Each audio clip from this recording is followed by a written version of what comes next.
போன்ற சட்டத்தை நாங்கள் வெறுப்புணர்வில் கேட்கவில்லை, கோப கொந்தளிப்பில் கேட்கிறோம். இதே போன்ற சட்டத்தை கோவில் நிர்வாகத்துக்கு கொண்டு வர முடியுமா? தேவாலயங்களுக்கு கொண்டு வர முடியுமா? பௌத்த ஆலயங்களுக்கு கொண்டு வர முடியுமா? எங்களையும் பாரபட்சமா நடத்துறீங்க.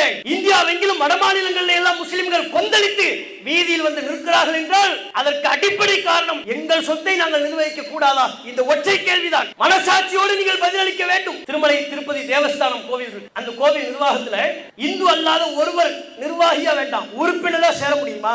நிர்வாகியா வேண்டாம், உறுப்பினரா சேர்ந்த முடியுமா?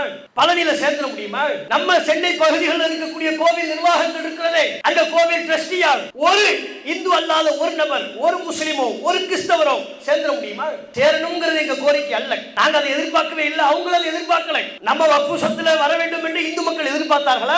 கிடையாது. கிறிஸ்தவ மக்கள் எதிர்பார்க்கிறார்களா? இல்லை. இந்த நாட்டில் உள்ள முஸ்லிம்கள், இந்துக்கள், கிறிஸ்தவர்கள் அத்தனை பேரும் அவங்கவுங்க சொத்தை அவங்கவுங்க நிர்வாகம் பண்ணட்டும். எதுக்கு இந்த தேவையில்லாத வேலை? இப்படித்தான் கேட்கிறார். இங்கே நாங்கள் கேள்வி எழுப்புவது நியாயத்தை பற்றி சிந்திக்க வேண்டும் என்பதற்காக, பள்ளிவாசலுக்காக, மையவாதிகளுக்காக, மதரசாக்களுக்காக, முஸ்லிம்களின் வாழ்வியல் மேம்பட வேண்டும் என்பதற்காக வக்ஃபு செய்யப்பட்ட எங்கள் நிலத்தை நாங்கள் நிர்வகிக்க கூடாது என்றால், அந்த அதிகாரம் எங்களுக்கு இல்லை என்றால், அதுல முஸ்லிம் அல்லாத இருவர் கண்டிப்பாக இருக்க வேண்டும் என்றால் உங்கள் சட்டத்தின் நோக்கம் என்ன? எங்க சொத்தை நாங்கள் நிர்வாகம் பண்ண கூடாதா? நாங்கள் என்ன இரண்டாம் தர குடிமக்களா இந்த நாட்டில்?